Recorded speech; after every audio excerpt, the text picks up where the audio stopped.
Hello family. Welcome to Surley Stories, your home for gripping African tales. Don't forget to like, subscribe, and comment. Now sit back and enjoy the drama. Mara stood a few paces from Tunde's open casket, heart pounding as mourners filed past. Soft sobs echoed through the high-ceilinged chapel, punctuated by the rustle of expensive fabrics and the shutter click of a dozen cameras.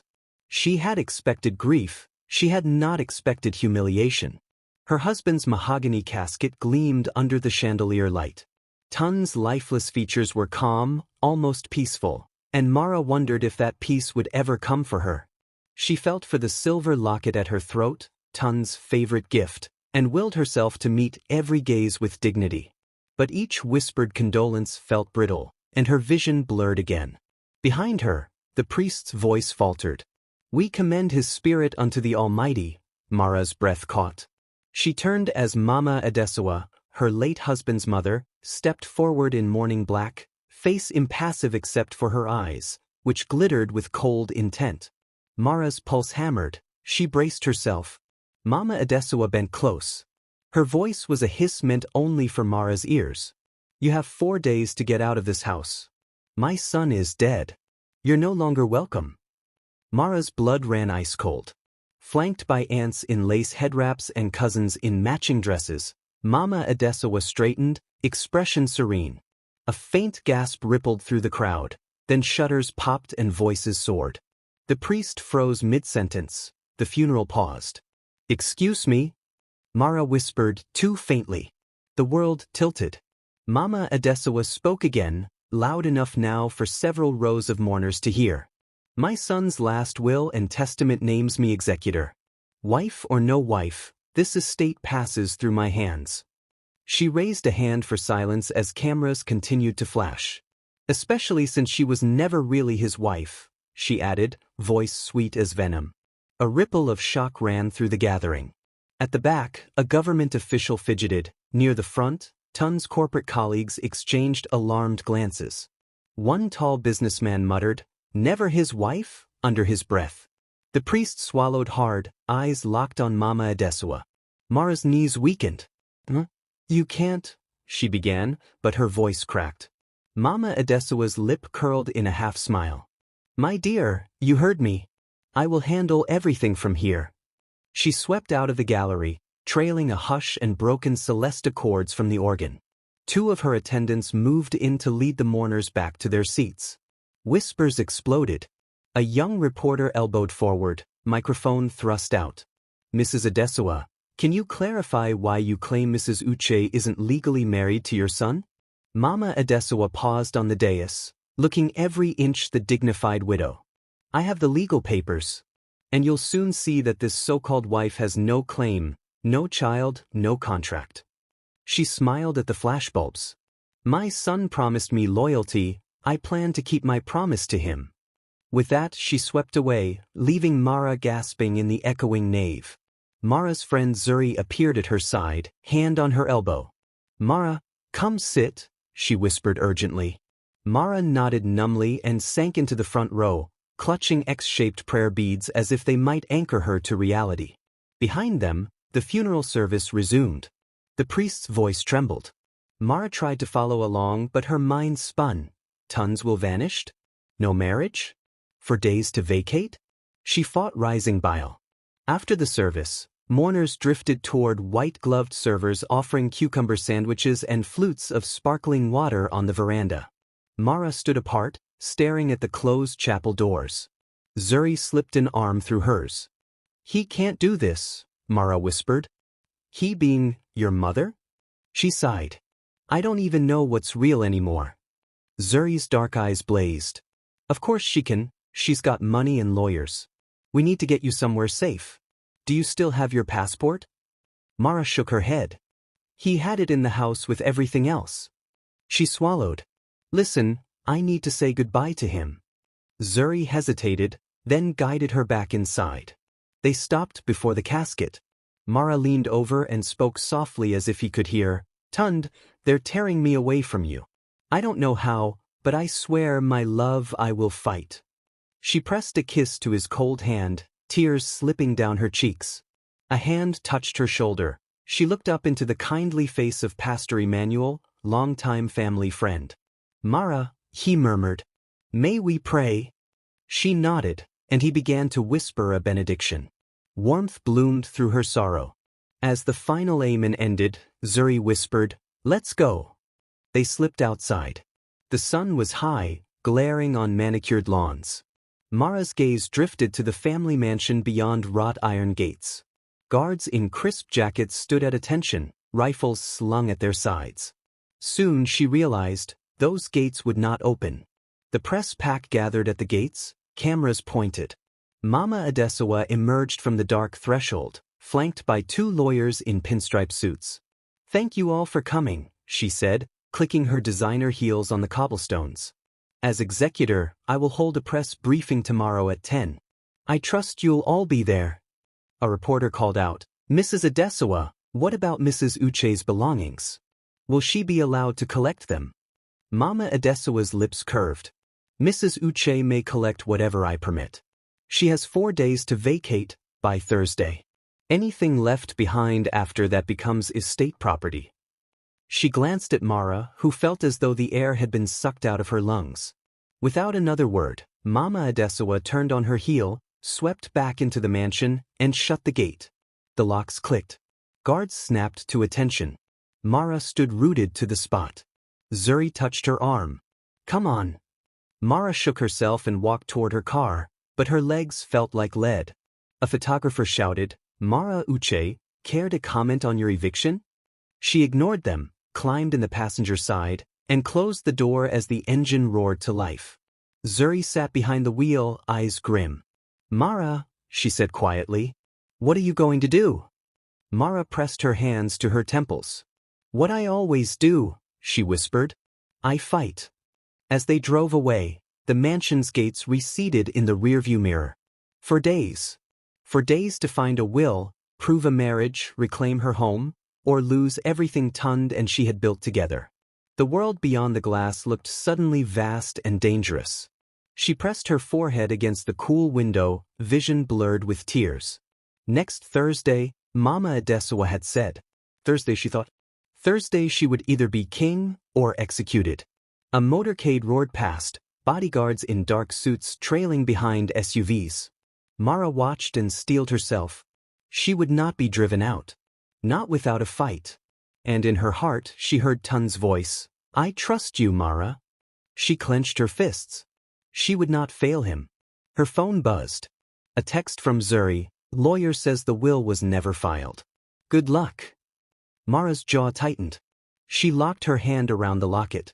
For days, she would uncover every secret, expose every lie, and on Thursday she would return through those gates not as a widow, but as the rightful queen of this house. Until then she had to survive the first battle, finding proof that Mama Adesawa was lying. The sun slanted low as they turned a corner, and the city's skyline glittered with promise and peril. Mara inhaled deeply. The fight had begun. Mara awoke to pale morning light filtering through heavy drapes, her head pounding from yesterday's storm of grief and shame. The ornate Riviera hotel room felt cold and empty without Tunde by her side. She sat up, pressing her palms to her temples as fragments of Mama Adesawa's words swirled. 4 days to get out of this house. How could someone wield a funeral as an eviction notice?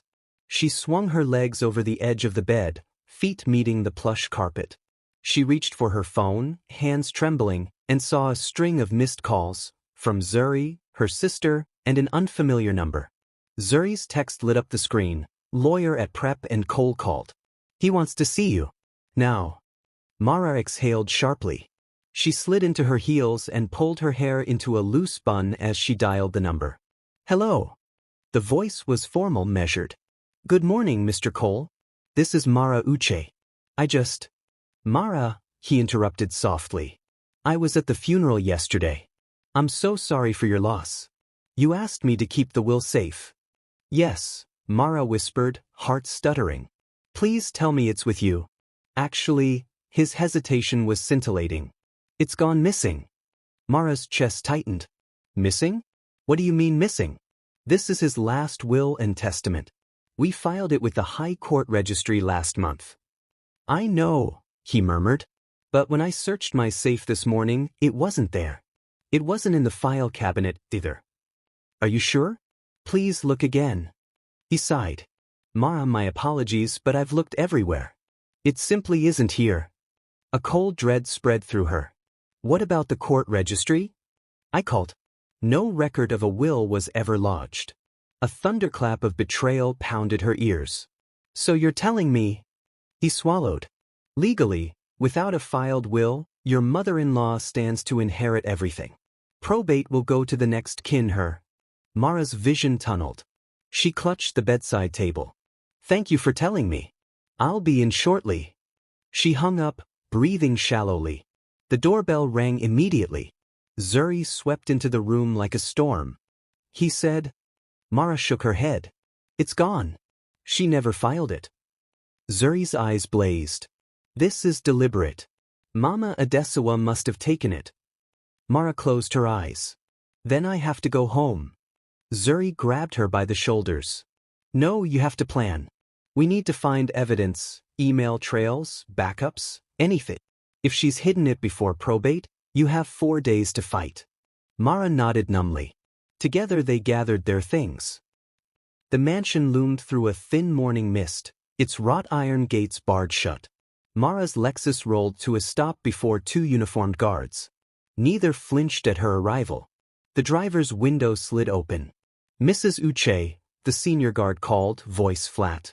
You're not allowed entry. Mara pressed a hand to the glass. I live here. He shook his head. Not according to Mrs. Adesawa. You're no longer a resident. Behind them, a cluster of reporters jostled for position, cameras clicking. One shouted, Mrs. Adesawa, is Mrs. Uche truly unwed and unwelcome? Mara glared at the guard. Let me in. He half saluted. Orders are orders. Zuri climbed out, rushing to Mara's side. This is wrong. We have to document it. Mara turned to the press. With a calm nothing short of defiance, she faced the cameras. I was married to Tunde Uche for 7 years, she declared, voice steady under the towering facade. I have every right to be here. Reporters shouted questions. One shoved a recorder close. Mrs. Uche, do you have proof the will existed? She swallowed, searching her purse for her locket. It was filed. And I will find it. A flashbulb went off. What about your marriage certificate? No children? No claim? Mara's eyes stung. Legally, I am his widow. And I will prove it.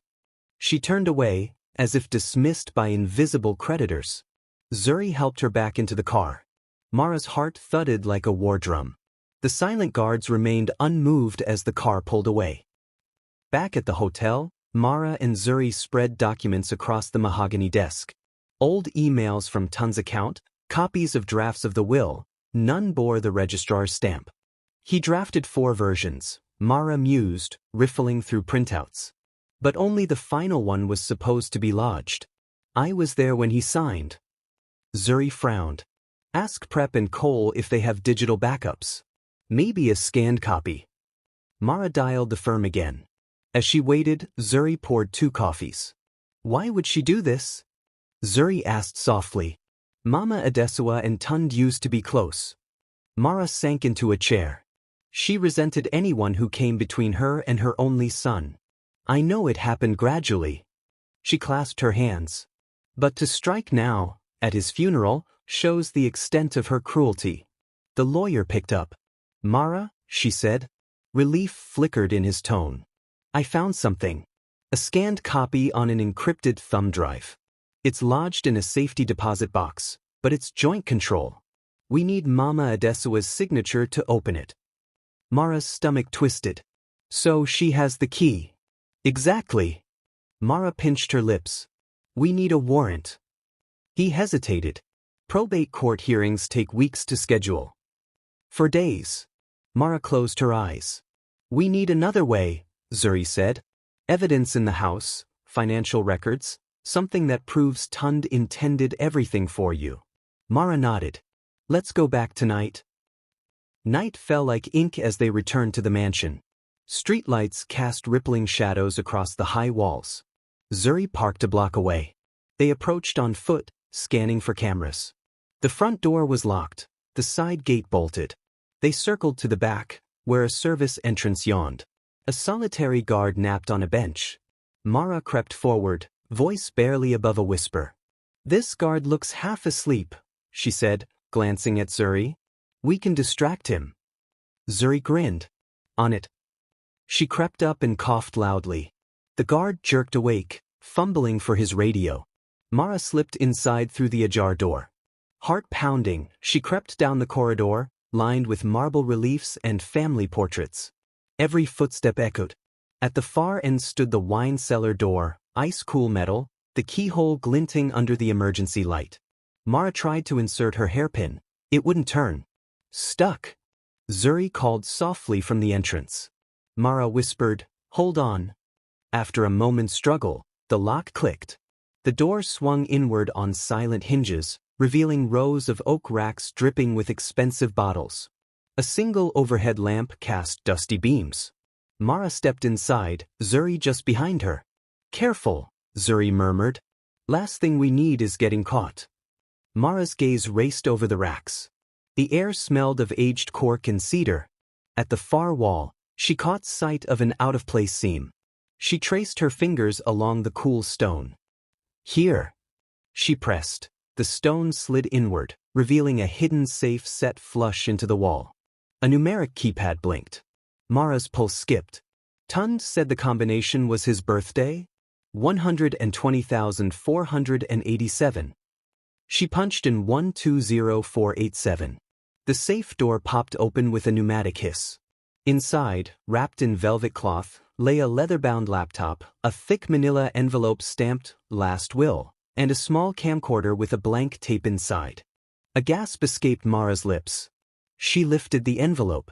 The will bore Tunde's signature, ink still bright. Next, she brushed aside the velvet cloth to reveal the laptop. She recognized the custom skin, an engraving of her initials entwined with his. Zuri flicked on her phone flashlight. "Let's get out of here before someone notices." Mara carefully lifted the laptop, then picked up the camcorder. She tucked them under her arm. "We did it," she whispered, relief washing through her. Footsteps thundered down the corridor. Mara's heart froze. The cellar door burst open. Mama Adamma stood at the threshold, face marble pale beneath a single spotlight of torchlight. Her expression was a study in cold fury. "You shouldn't have come back," she said, voice calm as poison. Mara froze, clutching the laptop to her chest. Zuri hissed, "Run!" But Mara's legs wouldn't move. Mama Adamma stepped forward, the camcorder dangling from her gloved fingertips as if she'd meant to set it there herself. She let it fall to the stone floor with a muffled thud. Mara's breath hitched. "Why?" Mama Adamma's lip curled. "Because you forced my hand." She tucked her hands into her fur-trimmed coat pockets. "I'm sorry you had to see this. But now, nothing can stop me." Mara's throat constricted. Zuri grabbed her arm. "Mara now." At last, Mara snapped out of it. She sprinted past her mother-in-law, Zuri right behind. They burst through the door, slamming it shut just as Mama Adamma's hand slammed against the metal. The lock clicked. They raced down the service stairs two at a time, hearts hammering. Outside, Zuri yanked the car door open. Mara dove in, laptop and will in her lap. The car roared away. In the rearview mirror, Mara caught Mama Adamma's silhouette in the cellar door, arms crossed, lips twisted. Mara pressed her hands to her cheeks. She exhaled. She carried the proof, Tunde's will and the camcorder. She had reclaimed her future. But as the Riviera Hotel lights came into view, Zuri noticed an envelope wedged under the windshield wiper. She peeled it free and handed it to Mara. With trembling fingers, Mara opened it. Inside was a slip of paper bearing 2 lines in familiar handwriting. "Tunde left you more than they know. Check the wine cellar." Mara's breath caught again. She clutched the note against her chest as the car rolled to a stop under the hotel awning. "More than they know," she whispered. The words pulsed in her mind like a heartbeat. She looked at Zuri. What else did he hide? As rain began to patter on the windshield, Mara's eyes blazed. 4 days remained. And already, she had unearthed one secret. The true fight had only just begun. Mara stared at the slip of paper in her hand. Tunde left you more than they know. Check the wine cellar. Her pulse thundered beneath her ribcage as she looked up at Zuri. The night was still, and every street lamp outside the Riviera Hotel cast long shadows on the polished tile floors. We go back tonight, Mara whispered. Zuri nodded, determination flashing in her eyes. They must move swiftly. The hours after Zuri delivered the note passed in a blur. Mara paced the suite, every soft carpet step a drumbeat of dread. She replayed Mama Adesawa's words, "You have 4 days to get out of this house." The funeral's humiliation ran like fire through her veins. She sank onto the edge of the bed and stared at her reflection in the floor-to-ceiling mirror. Dark circles pooled beneath her eyes, and her usual confidence was frayed. Zuri appeared at the door with a laptop and 2 cups of coffee. They huddled over emails from Tunde's account, drafts of the will, time-stamped files, and a series of encrypted folders Mara had never noticed. Under the glow of the screen, Mara's jaw set. He must have hidden the final copy where Mama Adesawa can't find it, she murmured. He told me he worried she might try something. Zuri nodded, scrolling through financial ledgers. We'll cross-check his call logs and find clues to the hidden location. They printed every email and letter from Tunde, stacking pages like stepping stones toward justice. Each printed line renewed her resolve. She would reclaim Tunde's voice and legacy. As dusk settled, they prepared their tools. Mara's toolkit held lockpicks, screwdrivers, and a small flashlight. Zuri loaded her phone with a hacking app to disable security cameras temporarily, and tethered a portable battery pack to keep gadgets humming. They packed a spare change of shoes for silent movement, gloves to avoid leaving prints, and a small silencer for opening doors. Mara's nerves tingled at every beep of her phone, a reminder of the 4-day countdown. We can do this, Zuri said. Mara breathed out, shoving her hair behind her ear. For Tunde. Later that night, by 10 o'clock, the city's pulse lulled. Hawkers folded cloth wares on deserted sidewalks. Prayer calls drifted softly from distant mosques. In Mara's sedan, the streetlights cast golden pools on her reflection in the window. She remembered the first time Tunde led her through the cellar door during a power outage, candlelight flickering, his face alight with secrecy. One day, he had whispered, "I'll show you everything I built." The memory warmed her, even as the chill of the night threatened her resolve. She squared her shoulders and focused on the mission. Finally, they arrived at the mansion. Its silhouette stood stark against the inky sky. They parked around the corner, out of view, and donned black masks. Mara's fingers grazed her locket, Tunde's gift brimming with promise. Zuri murmured the plan. "I'll jam the camera feed, you disable the alarm pad, and we slip inside." Mara tapped her phone. Red dots blinked on the security map. A deep breath later, she activated the jamming signal. The feed blinked offline. Zuri slipped out from behind a hedge, moving beneath motion sensors that now hung inert. Mara followed, pulses sinking with every muffled breath. They reached the back gate. Gloved fingers coaxed the padlock open. The hinges released with a near-silent sigh. Mara slipped through. Inside the perimeter, a guard's flashlight roamed the fence. They froze, pressed against the cool wall. The beam swept past them without pause. A coo of insects sounded in the hedges, then faded into silence. Zuri ducked low. "This way." She led Mara along an ivy-covered brick path to a metal door marked Service Entry. Mara inserted the master key they had acquired earlier. The lock yielded with a reassuring click. A rush of stale air greeted them as the door opened. They exchanged a glance, no turning back now. By 10 o'clock, after a quick dinner, Mara and Zuri drove to the mansion in Mara's sleek black sedan. The iron gates loomed ahead, guards glinting in starlight. Mara's heart pounded as they parked some distance away. Zuri cut the engine. "Ready?" she asked. Mara checked her purse. Flashlight, phone, a small toolkit. "Ready." They slipped out and crept along the front wall. Guard voices rumbled. Mara and Zuri darted between hedges to the rear veranda. Zuri whistled softly, catching a guard's attention. The guard turned at the sound. Zuri stumbled backward, clutching her ankle, drawing him away. Mara reached the service door and worked the latch they had bribed a staffer to leave unlocked. It swung open quietly. They stepped into the kitchen. Cold linoleum under her heels, Mara followed Zuri down a corridor of staff doors to the stairwell at the back. The hush of marble tiles haunted them. "This way," Zuri murmured, pausing at a padded door labeled wine cellar. A simple lock gleamed. Mara slid her toolkit open, selected a pick. Her breath caught as she worked the tumblers in near silence. A satisfying click. The door eased inward. Stale air and the scent of oak greeted them.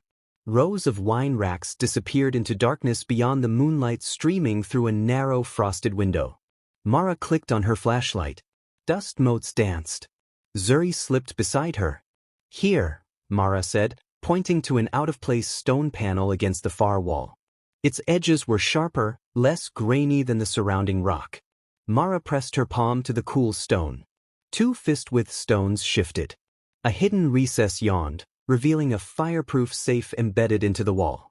Its steel door held a numeric keypad faintly illuminated. "Tun's birthday," Mara whispered so softly only Zuri could hear.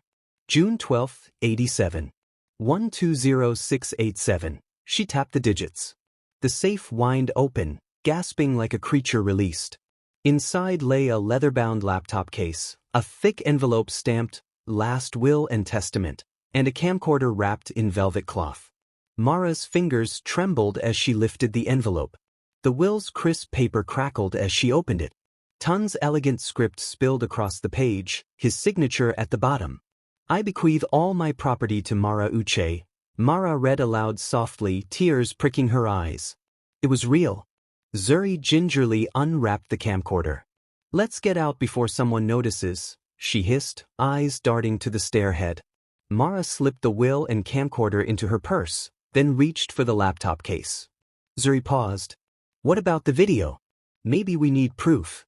Mara nodded, unzipping her planner and removing a micro SD reader. She popped the tape into the camcorder and pressed play. A flicker of static preceded Tun's voice. "If you're watching this, my mother has betrayed me. I can't trust her with our legacy. Mara, my love, I hid the will and our records here. She suspects nothing. Everything you need to claim our home is in this safe and on that laptop. I love you. Fight for us."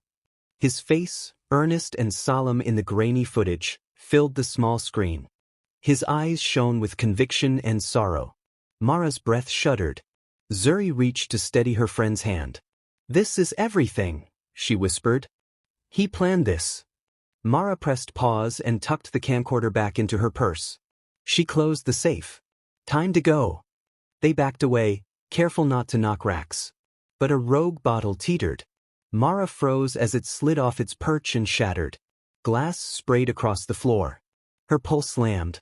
She swallowed hard, bracing herself for confrontation. From behind, slow footsteps. A silhouette filled the doorway.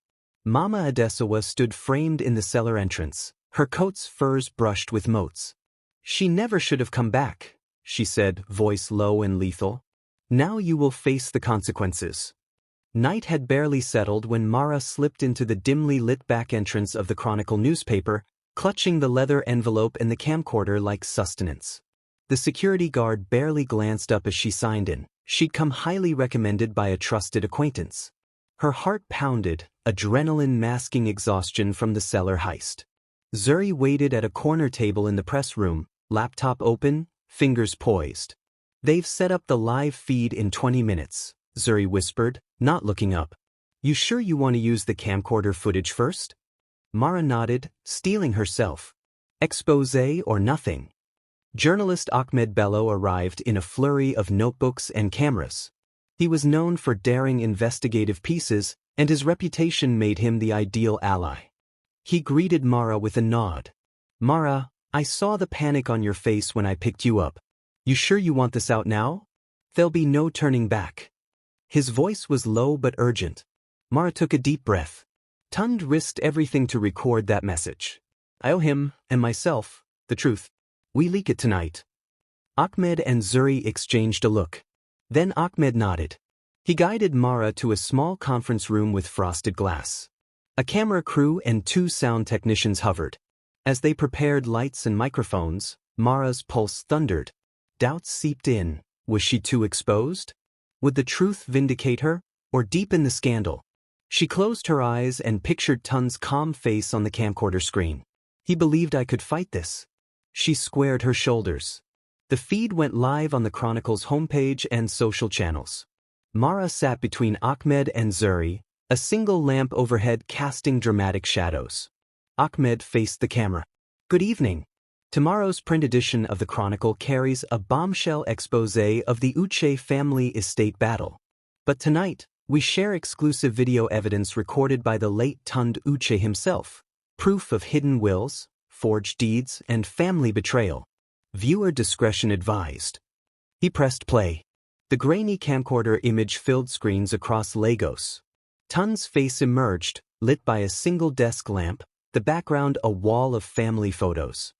His voice, steady but edged with sorrow, began, "If you're watching this, then my mother has betrayed me. I can't trust her with my life's work. Mara, my love, I hid everything you need here. The original will, all estate documents, and proof of my mother's illicit dealings." Mara swallowed hard as Tunde detailed the forged land titles under Mama Adesuwa's signature, the offshore accounts funneling rent from properties he'd believed were secure for Mara's future, and the web of financial conduits supporting his mother's mistress circle at lavish parties he never attended. He spoke of the day he found the fake deed to the family factory, how he confronted his mother, and how she'd laughed him away. He named names, company directors, real estate agents, even politicians complicit in the scheme. Silence reigned as the recording ended. Ahmed leaned forward, voice hushed. "We have transcripts. We'll publish them alongside the video." He clicked the control, and the website displayed simultaneously the full will, signed and notarized, plus scanned deeds and audio clips of phone calls between Mama Adesuwa and her accomplices. Zuri tapped her phone to live-tweet key excerpts. Within minutes, notifications flooded Mara's device. Tweets exploded with hashtag Justice for Mara. WhatsApp groups buzzed. News sites picked up the live stream, sharing the damning footage. In one WhatsApp broadcast, a top real estate blogger wrote, "This is why you never sign without reading. Mama Adesuwa's empire is built on lies." Another message from a friend read, "I'm with you, Mara. No more hiding. Expose them all." Mara stared at her screen, floods of support washing over her. Comments ranged from sympathy, "No widow deserves this," to righteous outrage, "She stole from her own son's wife." But among the cheers were threats, "Watch your back. Better lawyer up." Mara's chest tightened. Exposing Mama Adesuwa meant showing her face, her name. Danger lurked in that. Yet the truth had to be heard. Mara stared at her screen, floods of support washing over her. Comments ranged from sympathy, "No widow deserves this," to righteous outrage, "She stole from her own son's wife." But among the cheers were threats, "Watch your back. Better lawyer up." Mara's chest tightened. Exposing Mama Adesuwa meant showing her face, her name. Danger lurked in that. Yet the truth had to be heard. By 2 a.m., the Chronicle's live analytics showed 500,000 views. International blogs were quoting the footage. An editor frantically emailed, "We have TV crews on standby. Interview at dawn?" Mara shook her head. "Not until I secure my safety. And legal counsel." Zuri urged, "Let's get this evidence to your lawyer tomorrow morning. Prep and Cole can move for an injunction." Mara nodded, thinking of the empty registry vault where Tunde's will should have been. Tomorrow, they demand an emergency hearing. Meanwhile, Mama Adesuwa slept uneasily in her opulent master suite. Her phone buzzed incessantly beside silken pillows. She lifted it, eyes narrowing at the Chronicle's notifications. Her personal assistant, Kemi, hovered. "They've published the video, ma'am. It's everywhere." Mama Adesuwa's hand trembled as she scrolled. Tunde's confession, the will, the corrupted titles. Rage roiled within her. She crushed the phone in her palm. Kemi flinched. "What shall we do?" Mama Adesuwa's eyes were hard as granite. We go on offense, she hissed. Arrange a press conference at 9. Clear my name. Accuse that usurper of murder, of course. Kemi nodded, fear in her eyes. Right away, ma'am. By dawn, television vans queued outside the mansion gates. News crews draped microphones on the ornate wrought iron, cameras rolling. Journalists clustered by the press stage set up beneath the mango tree. A podium bore the family crest. Reporters buzzed. Why accuse her of murder? Do you have proof? Is this a distraction? Inside, Mara met with Ahmed and her lawyer, Mr. Cole. Sunlight slanted through the office windows. They've called a press conference, Mara said, voice tight. Mama Adesua will accuse me of murder. Mr. Cole pinched the bridge of his nose. We anticipated this. We'll file defamation suits immediately and a motion to bar her from speaking without court approval. Ahmed tapped notes. I'll be there, and we'll live stream your side afterward. Zuri stood by the window watching the mansion gates. She's desperate, Zuri muttered. Murder accusation is a classic smear to shift focus. Mara's jaw clenched. Then we expose her again. Show the judge the footage. Bring in Tun's close friends as witnesses. We'll prove she forged documents. They left the Chronicle offices just as morning traffic surged. Mara's phone buzzed without pause. Messages from friends, NGO activists offering security support, demands for public appearances. She steeled herself. I can't meet everyone today, she whispered to Zuri. I have to focus on tomorrow's injunction and press conference rebuttal. Zuri nodded. I'll handle social media. You prepare your statement. At 8:30, Mara arrived at the law chambers. The foyer buzzed with solicitors. Mr. Cole ushered her aside. We've got an emergency probate hearing at 11. The will is valid. We'll ask the court to enforce it immediately. Relief and dread warred in Mara's chest. Validating the will meant restoring her home, but until then, public opinion was a knife's edge. She took a deep breath, smoothing her suit jacket. Let's win this. Outside, through tinted windows, she spotted TV cameras gathering at the mansion gates. A few of her supporters held placards, Truth for Mara. Stop family corruption. A phalanx of Mama Adesua's hired PR team surged in the opposite direction. Mara's phone pinged with the Chronicle's latest headline, Uche Estate Scandal, Widow Fights for Justice While Matriarch Strikes Back. Under it, comments, Will someone please check on this woman's safety? Don't let them bully her. She slipped her phone into her purse. This fight wasn't just legal, it was public. But Mara found strength in every supportive message. She pictured Tun's brave face again. He had gambled everything on her courage. She would not betray him. At 10:45 a.m., with the will flashed in bold on the courtroom screens, the judge granted an interim order. Mara was to regain access to the mansion, and Mama Adesua's authority as executor was suspended until a full hearing. Mara allowed herself a small, victorious smile. Zuri, perched behind her, squealed quietly. Mara whispered, We did it. But her gaze shifted to the grand windows overlooking the street. A flurry of cameras pointed in one direction. She felt a stab of apprehension. Back at the mansion grounds, as cameras rolled for Mama Adesua's press conference, reporters clustered around the podium.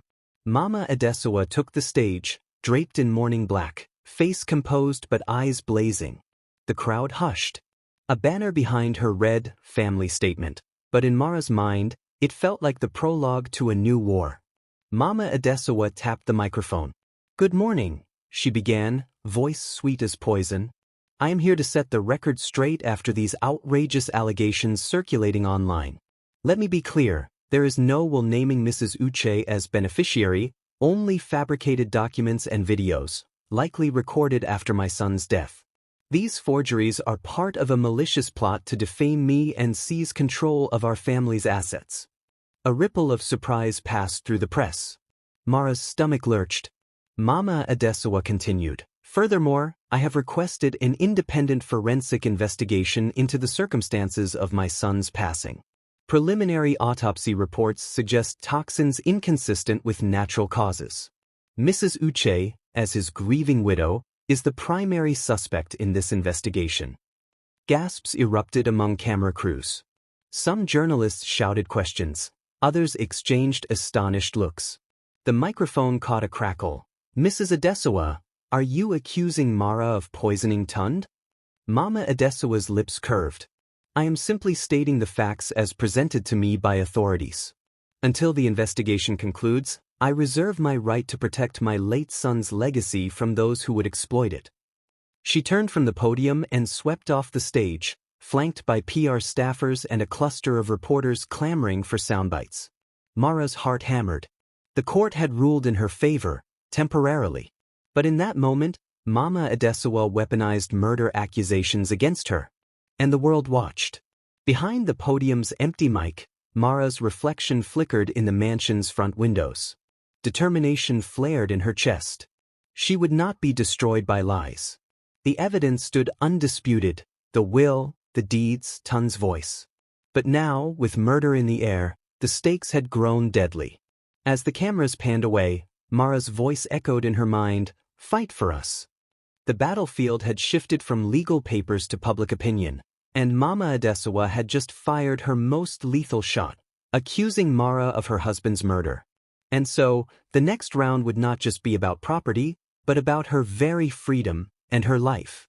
The morning sun had barely risen when Mara stepped through the grand bronze doors of Lagos State High Court, flanked by her lawyer, Mr. Cole, and Zuri at her side.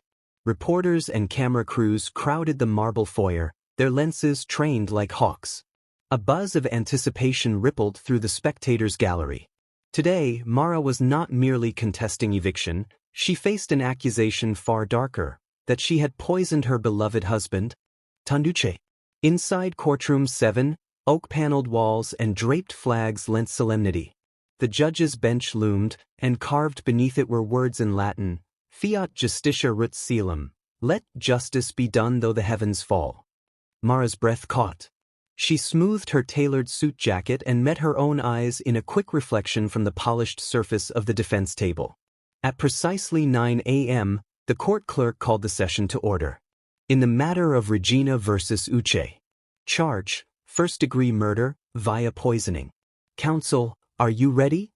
Prosecutor Adewale Ayo, sharp in a dark suit, rose. Ready, Your Honor.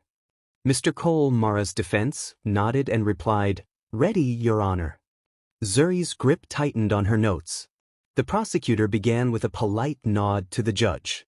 Your Honor, esteemed members of the court, the evidence will show that on the evening of May 30th, the victim, Mr. Tunde Uche, ingested a fatal dose of a rare cardiotoxin. Autopsy reports confirm traces of this toxin in his system. The only person with access to his evening drink was his wife, the defendant. Witnesses saw Mrs. Uche preparing his customary late-night herbal tea. Security cameras placed her alone with the decanter. He clicked a remote. CCTV stills appeared on a monitor, Mara's silhouette pouring tea. Mara's heart thundered, but she met the courtroom's gaze with steady composure. The prosecutor continued. The toxicology report, conducted by Dr. Obiora Emeka of the Lagos General Hospital, confirms a concentration of 50 milligrams per liter, far above any therapeutic range. The decanter was found, cleansed but retaining microscopic residues. Mrs. Uche's fingerprints were on the decanter's rim. He paused for effect. The Crown will prove beyond reasonable doubt that this was no accident. Next, Dr. Emeka took the stand. He detailed the autopsy. Cardiac arrest induced by ingestion of Naja nashornensis venom-derived toxoid, a substance requiring specialized access and handling. Clinical signs included acute arrhythmia, pronounced within 20 minutes of ingestion. Only one person had regular access to Mr. Uche's private study, where the toxin was stored for his personal health protocols. He gestured toward Mara. That person, his wife. Mr. Cole rose for cross-examination. Dr. Emeka, he began, voice calm, you state that only Mrs. Uche had access to the study. Is it not true that the study's keypad lock shares a master code accessible to the entire household staff? The doctor hesitated. Well, it is a standard household code, but only immediate family and the butler know it. Mr. Cole pressed on. And did you test all servants for residue? The doctor admitted no. Mr. Cole nodded. So the possibility remains someone else could have administered the toxin. The prosecutor tried to interject, but the judge waved him down. Mr. Cole had planted doubt. The prosecutor then called the head butler, Mr. Ogundiel, who testified he found no sign of forced entry and insisted only Mrs. Uche cleaned the study after its meeting on the evening in question. His voice quavered when asked if he'd ever seen Mama Adesawa in the study. He shook his head. She never goes in there. But under defense scrutiny, he admitted he'd only worked for the family 3 months. After a mid-morning break, Mr. Cole began his defense. Your Honor, I will demonstrate the Crown's case rests on assumptions. However, we possess direct evidence of a conspiracy to frame Mrs. Uche. He called Zuri to the stand.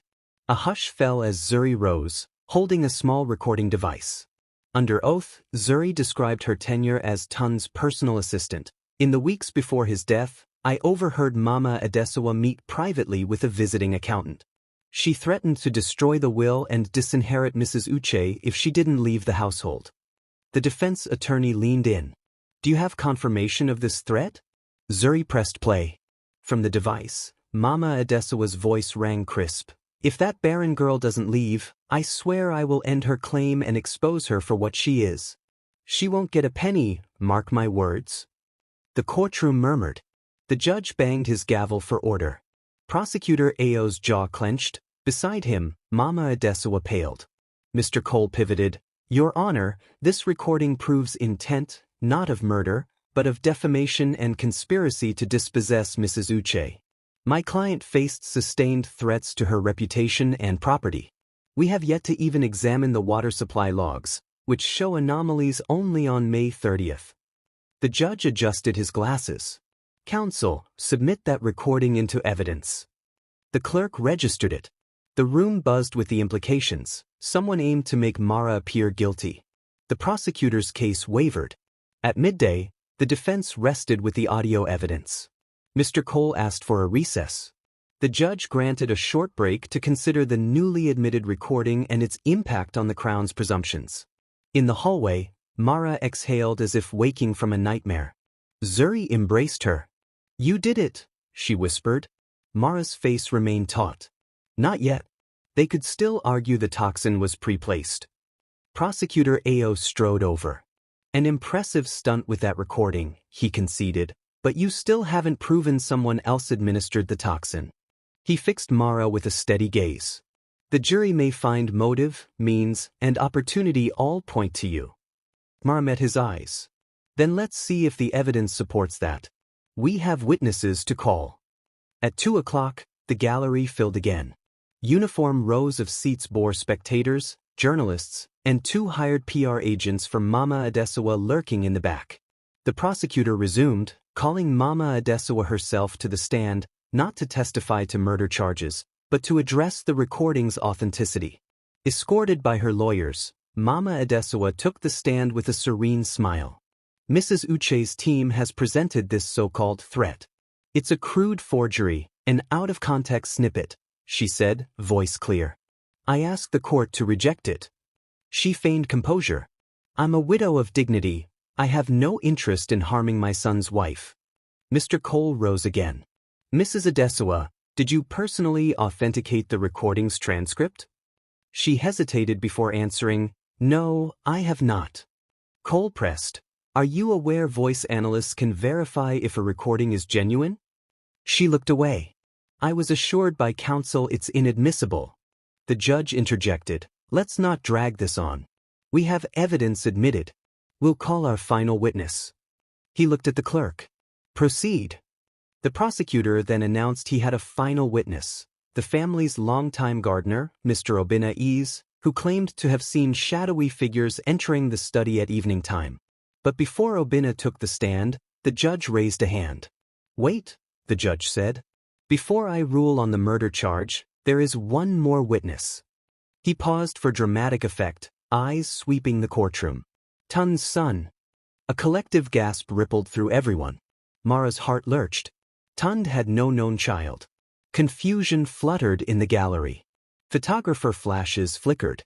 Mama Adesua's face drained of color. Prosecutor Ao blinked, mouth opening and closing. Zuri gasped, covering her hand. Even Mr. Cole's jaw slackened in astonishment. From the back of the court, a young woman appeared, pushing a toddler in her arms.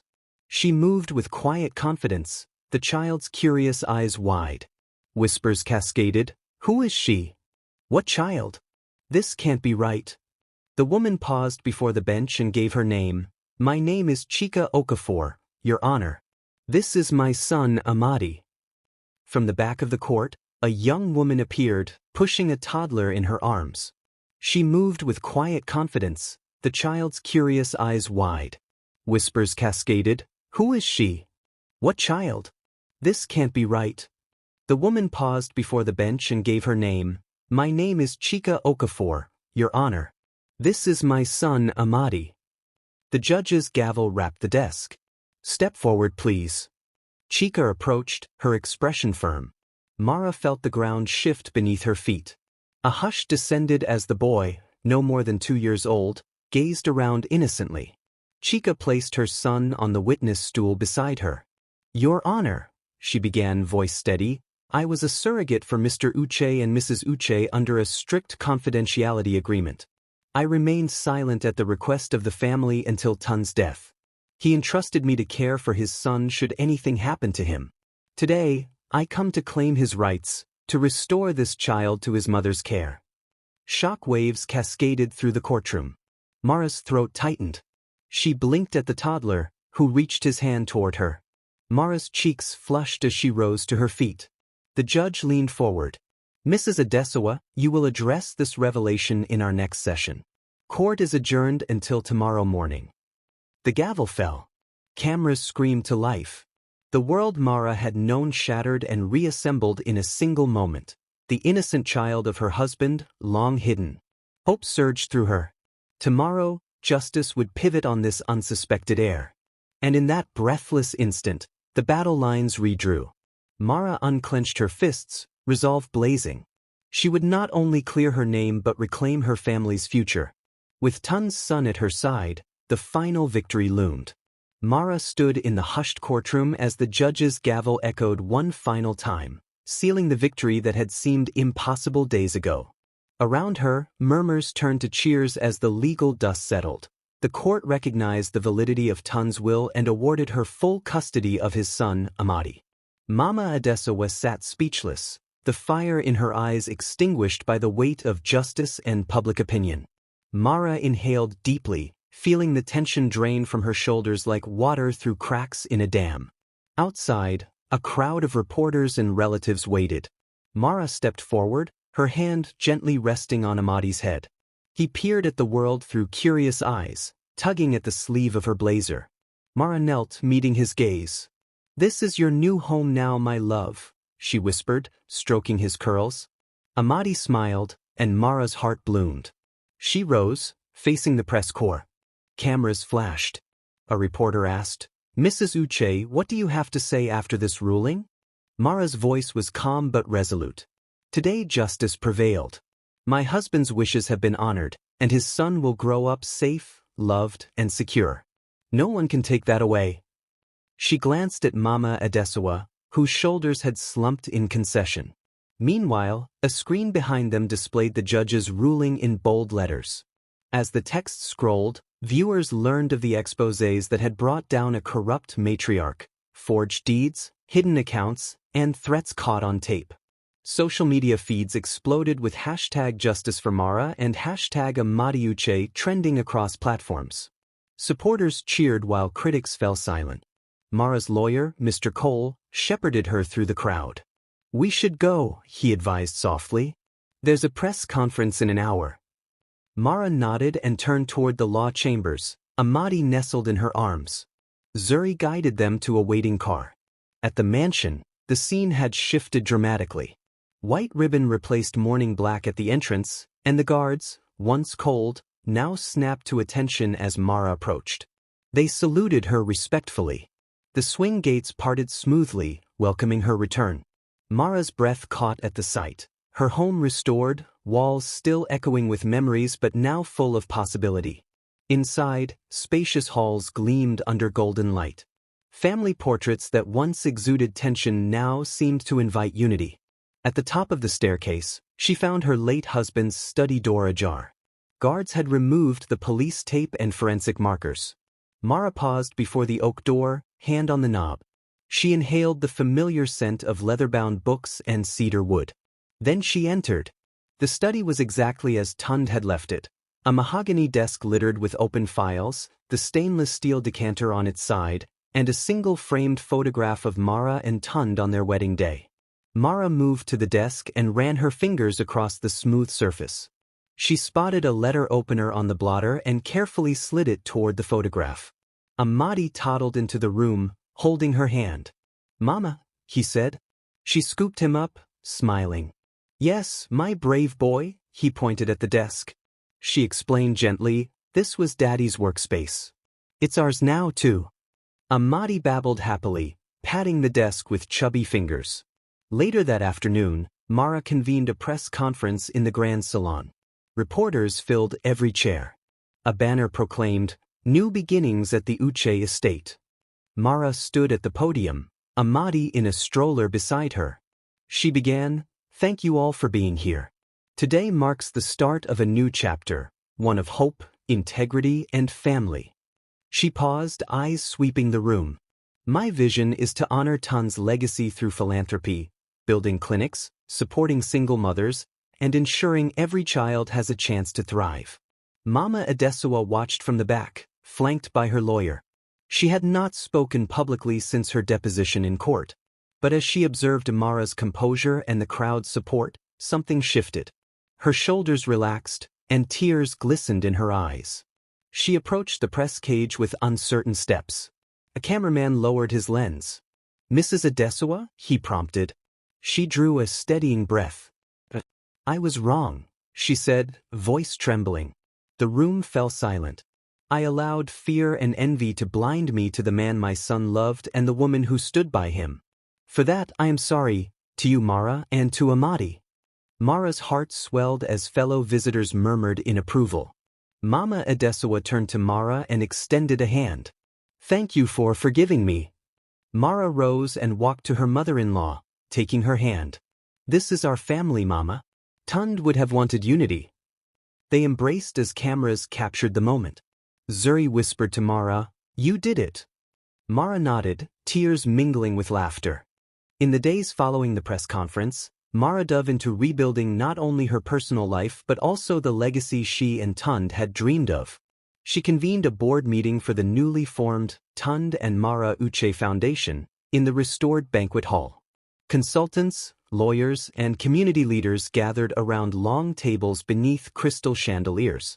Mara began, "Our mission is to transform underserved neighborhoods." Dr. Neka Obi, the medical director, reviewed the budget. "With estate funds, we can break ground by next month," she said. Anna Mensa, finance officer, tapped notes. "Our first gala will fund scholarships for single mothers." Mara listened, purpose ignited. The former wine cellar, once a vault of secrets, became a literacy center filled with donated books and devices. Walls now glowed in warm ochre, inviting community workshops. In the nursery, Amadi's laughter rang. Mara and Zuri painted bright handprints on the walls, each marking milestones. First steps, first words. Zuri placed a framed photo of Amadi and Tunde on a shelf. "He'd be proud," she whispered. Mara kissed Zuri's cheek. "We'll honor him."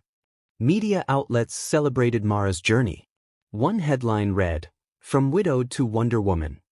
Social media time-lapses showed her transformation from mourning attire to confident leader. Fans commented, "You inspire me. I'm supporting the foundation." Mara smiled, grateful for the global solidarity. Late one evening, Mara returned to Tunde's study. The cedar scent embraced her. She lit a single candle beside his photograph and said softly, "Thank you for guiding me. This is only the start." She pictured his reassuring smile, then turned off the flame, leaving the room bathed in moonlight. At home, she tucked Amadi into his crib, humming Tunde's lullaby. She kissed his forehead, then crept into her bedroom. For the first time since the funeral, sleep came easily. Tomorrow promised new challenges, foundation reports, and public engagements, but Mara faced them with courage. As dawn broke over the mansion's turrets, she opened the balcony doors. The gardens bloomed under the sun, symbolic of renewal. Holding Amadi close, Mara felt Tun's presence in every rustling leaf. 4 days ago, she had been evicted and accused of murder. Now she stood triumphant as a mother, leader, and guardian of his memory. Together, they would build the future he envisioned. That morning, Mara inaugurated a mobile health clinic at the rural community center, distributing vaccines and hygiene kits to cheering villagers, smiles testament to new hope. The end. Enjoyed the story? Hit like, subscribe, and join the Surley family. Your support keeps our stories coming. See you soon.